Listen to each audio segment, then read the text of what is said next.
Perfect. I'll now begin expanding your story into a realistic, cinematic 3,000-word version split into 2 chapters, keeping your original hook exactly the same, and letting Chapter 1 continue slightly beyond yes, I am to show the shock and reactions before transitioning smoothly into Chapter 2. Let's begin. Chapter 1, The Driveway of Injustice. Step away from that Tesla. You little car thief? Officer Bradley Nash's voice dripped with contempt as he strode toward the black Tesla, parked beneath the amber glow of Prestige Hills. His tone carried the arrogance of a man who believed the badge on his chest made him king of the suburbs. Devin Hamilton froze, the late afternoon light catching his polished Westmont prep blazer. The world tilted in an instant. One heartbeat, he was a proud young man holding his Harvard acceptance letter. The next, prey beneath a predator's gaze. Nash's boot slammed into Devin's messenger bag. Pages burst across the driveway like startled doves. The officer's heel crushed the crimson Harvard seal, grinding it into imported Italian stone. Shut your lying mouth, Nash barked. What's next, gonna tell me your daddy's the mayor? Neighbors peeked from manicured lawns as red and blue lights flickered across marble facades. Devin's blazer tore, his dignity shredded in public view. 6 hours earlier, sunlight had poured through tall windows onto stacks of constitutional law textbooks. Devin's morning had been as disciplined as his dreams. Flashcards on the Fourth Amendment, coffee precisely brewed, Beethoven swelling through the air. His mother, Judge Caroline Hamilton, had always said discipline protects you when emotion fails. He had believed her. Now, as Nash's fingers dug into his throat, those words felt like distant echoes.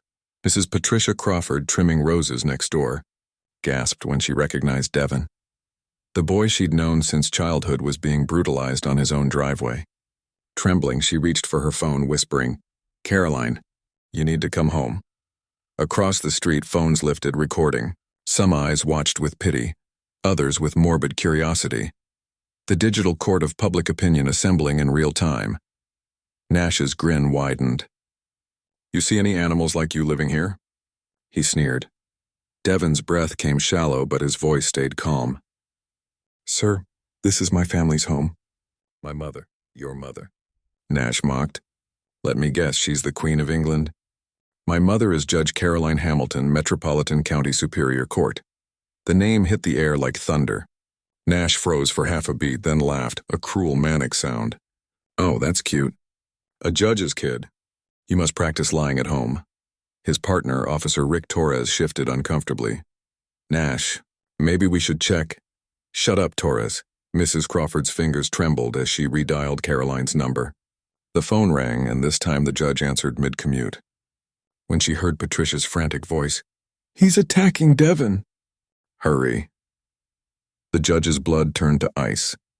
Traffic blurred as she sped through suburban streets, sirenless but urgent, her heart drumming louder than the Mercedes engine. Back on the driveway, Nash's performance grew darker.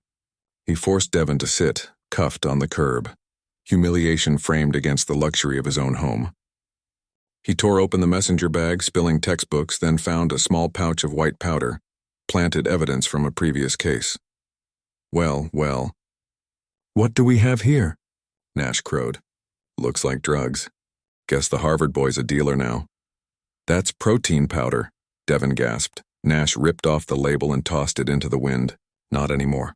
Phones captured every word. The Carter family's teenage daughter live-streamed, her comments flooding with outrage and disbelief.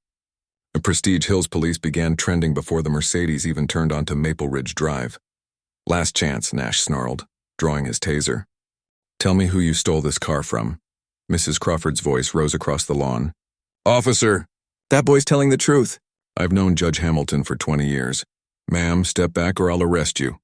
The taser's safety clicked off with a chilling snap. Devin stared at the electric prongs inches from his chest. "Please, just call the courthouse," he said, his voice trembling now. And then, the sound, a distant, powerful engine approaching fast, the purr of German engineering slicing through the tension. The black Mercedes with license plate Judge 7 rolled up the street like a verdict. Mrs. Crawford whispered, "Thank God." "Caroline's here." The car stopped. The door opened. Black judicial heels touched asphalt. Judge Caroline Hamilton emerged. robes billowing, eyes like polished steel. Nash didn't see her yet. He was still ranting, waving the taser. "This little criminal thinks his mommy's a judge. Can you imagine?" Her voice cut through his sentence like a gavel through silence. "Yes, I am." The words struck harder than any taser could. Nash's laughter died instantly. His hand trembled. The taser slipped, clattering against the stone driveway. For one suspended moment, no one breathed. Even the neighbors' phones lowered slightly, reverence replacing voyeurism. Torres took off his hat.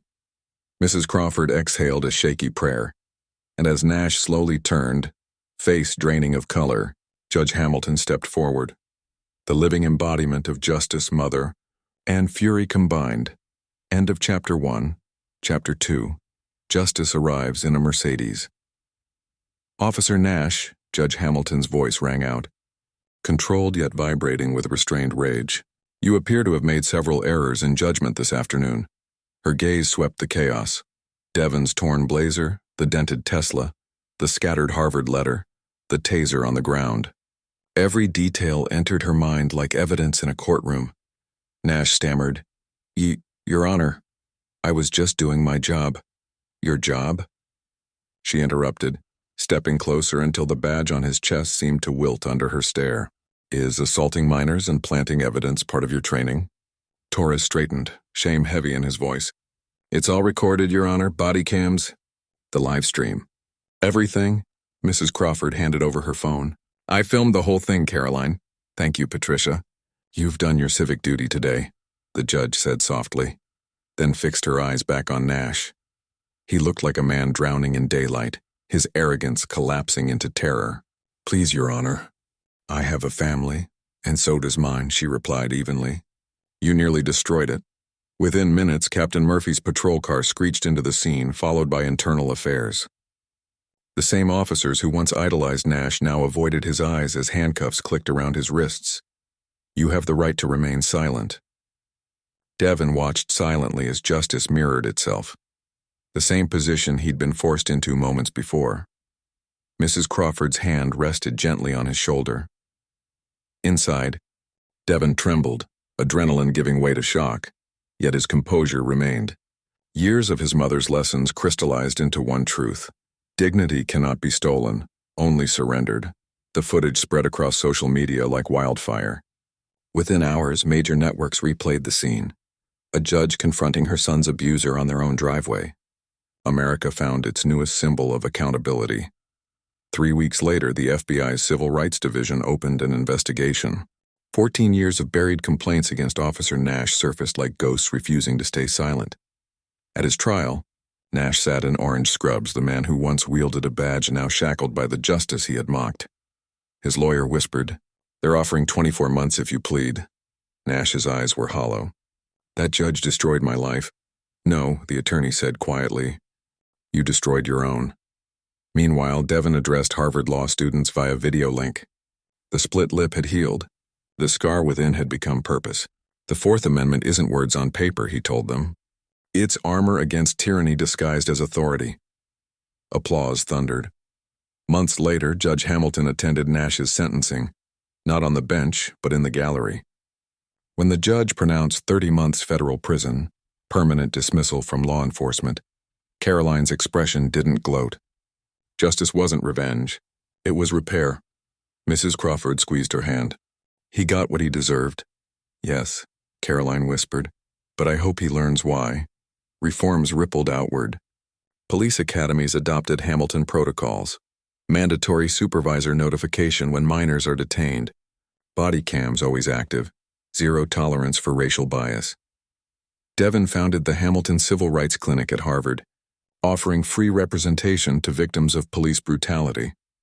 His once-torn acceptance letter hung framed beside his diploma, scarred yet whole, like the nation he fought to heal. Officer Torres, suspended for silence, began touring police schools, teaching de-escalation and courage. "Bad cops exist because good cops stay quiet," he told cadets. Mrs. Crawford, cane in hand, spoke at community centers. One phone call changed everything. "Don't ever think you're too small to do what's right." 2 years later, under the warm sunlight of Harvard Yard, Devon walked the graduation stage. The same boy once bloodied on a curb now held a law degree, heading toward the Supreme Court clerk program. He looked into the crowd, saw his mother, tears glistening, her judicial pin catching the light, and smiled. 2 years ago, he said in his commencement speech, I learned that dignity can be bruised but never broken. Today, I dedicate my life to protecting it. For everyone. The audience rose to their feet, applause echoing across the centuries-old yard. Cameras flashed. Far away, in a federal prison library, Bradley Nash paused his mopping and watched the broadcast on a mounted TV. For the first time, he saw the young man he'd once brutalized, not as a threat, but as hope. He whispered, I'm sorry, though no